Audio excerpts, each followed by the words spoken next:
nasıl bir oyun? Oyunun hikayesi ve konsepti nedir?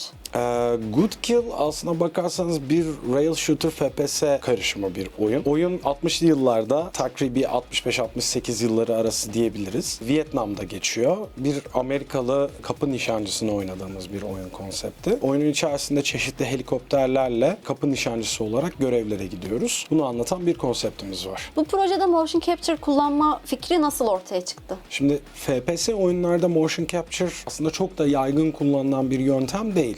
Genellikle eski tip işte cel tarzı dediğimiz animasyonlar daha çok kullanılıyor. Daha doğrusu celden ziyade hani keylerle yapılan animasyonlar daha çok kullanılıyor. Fakat motion capture'ın getirdiği kolaylıklar bizi cezbeden kısım oldu. Çünkü bizim elimizde yüklü miktarda prop vardı ve proplarla motion capture'ı kullanabilmek çok mantıklıydı bizim için de. Daha organik animasyonlar yapılabilmesi için. Biz de böyle bir yöntem tercih ettik. Oyunda hangi motion capture cihazlarını kullandınız? Bu cihazların seçimindeki en önemli kriterler nelerdi? Biz oyunda Manus ve Avinda cihazlarını kullandık. Avinda'nın bütün vücut, kafa dahil animasyonları alabilmesi, Manus'un da parmak hareketlerini alabilmesi bizim için kritikti. Çünkü biz daha çok FPS açısından gördüğümüz için birinci tekil şahıstan görüyoruz. Ekranın büyük bir çoğunluğunu eller, kol ve silah kaplıyor. Burada önemli olan parmakların ve elin hareketleri ve kafanın hareketleri. Çünkü bütün hissiyatı camera shake ve silahın animasyonları verdiği için işte şarjörün takılması, çıkarılması, o sırada parmakların pozisyonu, ellerin pozisyonu bizim için çok önemliydi. Manus bu konuda çok yetkin bir cihaz. O devreye girdi. Geri kalan kafa ve vücut hareketleri, kolun hareketlerini de Avinda ile aldık. Böylece kayıt sağlamış olduk. Motion capture teknolojisi geliştirme sürecine nasıl katkı sağladı? Örneğin hangi sahneler veya karakterler için özellikle yararlı oldu? Şimdi mocap'in burada bizim için avantajı ilk olarak hız. Çünkü eski tip animasyon yapıldığı zaman, yani eski tipten kastım keyframe'lerle animasyon yapıldığı zaman karakterleri detaylı ve uzun süren bir iş. Yani bir silahın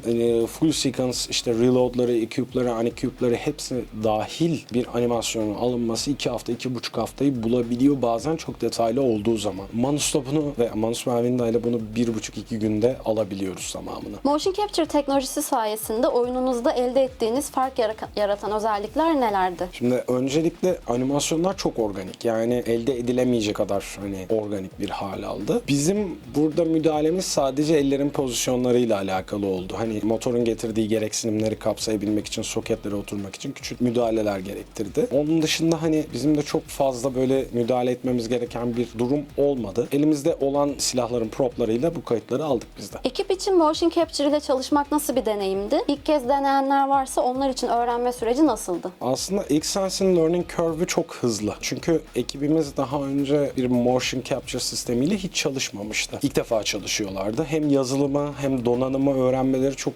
kısa bir süre sürdü ve sizlerin de teknik desteği bizde bunu çok hızlandırdı. Yani takıldığımız bir noktada sizlere danıştık. Siz yeri geldiniz, işte yardım ettiniz, bunu böyle kullanabilirsiniz, bunu böyle kullanabilirsiniz sorunları çözmekte. Bu açıdan bizim için learning curve'ü çok hızlı ve kullanımı çok kolay bir şey. Yani adeta şey diyebilirim, tak çalıştır bir ürün diyebilirim. Diğer Wrigley sistemlere baktığımızda işte devasa bir oda, odanın içerisinde onlarca kamera, trackerların özel suite'leri, onların kalibrasyonları vesaire, bunlar çok büyük eziyetlerken Xsense'de böyle bir şey yok. 10 dakikada kalibrasyon yapıyorsunuz. Herhangi bir yerde kaydı alabilirsiniz. Bir özel dedicated stüdyoya ihtiyacı yok. Yani dışarıda da alabilirsiniz, dış mekanda da alabilirsiniz, ofiste de alabilirsiniz, evinizde de alabilirsiniz. Her yerde kayıt alma olanağı sağladığı için bizim için bu konuda çok önemliydi yani. Ofisin belirli bölümlerinde birçok kayıt aldık bu sayede. Motion capture teknolojisinin oyun sektöründe gelecekte nasıl bir rol oynayacağını düşünüyorsunuz? Şimdi motion capture zaten sektöre adım attığı atalı animasyon temelden değişti. Çünkü yani bir animatör ne kadar iyi olursa olsun bu kadar kısa sürede bu kadar organik bir animasyon üretmesi zor. Tabii ki de bütün sanatçılarımız çok değerli. Onların getirdiği artistik bakış açısına hiçbir şey getiremez. Mümkün değil. Ama pratiklik açısından da mocap oyun dünyasında çok büyük bir yer tutuyor. Dövüş koreografisinin işte storyboardlarının yapılmasından animasyona geçilmesine kadar olan süreci mocap'le hemen hızlıca koreograf bir sanatçı tarafından hazırlanıp kayıt altına alınabiliyor. Şimdi artık bana sorarsanız oyun sektöründe bu daha da yaygınlaşacak. Çünkü Xsense gibi bu teknoloji geliştiren firmalar bunu daha da ulaşılabilir hale getirdi. Artık herkes kullanabiliyor. Büyük alanlara, milyonlarca dolarlık sistemlere ihtiyaçları yok insanların. Çok rahat bir şekilde kendi ofisinizin ortamında küçük alanlarda dahi kayıtları alabiliyorsunuz. O yüzden daha da yaygınlaşacak. Daha çok mocap görmeye başlayacağız büyük ihtimalle. Bu deneyimden sonra motion capture teknolojilerini gelecekteki projelerinizde kullanmayı planlıyor musunuz? Kesinlikle bundan sonraki projelerimizde zaten daha çok koreografik hareketlerin olduğu, işte savaş sahnelerinin olduğu veyahut da survival elementlerinin olacağı, işte ağaç kesme vesaire gibi hareketlerin de yakalanmasını gerektirdiği animasyonlar olacağı için biz Xsense'de çalışmaya devam edeceğiz. Sensor Motion ile çalışmanın size sağladığı avantajlar neler oldu? Şimdi öncelikle sizlerin teknik desteği bizim için çok büyük bir avantajdı. En ufak bir problemde dahi hemen kalkıp geliyorsunuz birkaç saat içerisinde. Hiç zaman kaybettirmeden bize sorunu çözüyorsunuz. Veyahut da donanımsal bir problem olduğunda dahi hemen ona bir çözüm oluşturabiliyorsunuz. Ki biz burada da şarj sistemleriyle alakalı bir karışıklık yaşadık. Bir takım sorunlarımız yaşadık. Birkaç günde onlar da çözüldü ki donanımsal bir problem olmasına rağmen. O yüzden oldukça memnun kaldık. Teşekkür ederiz.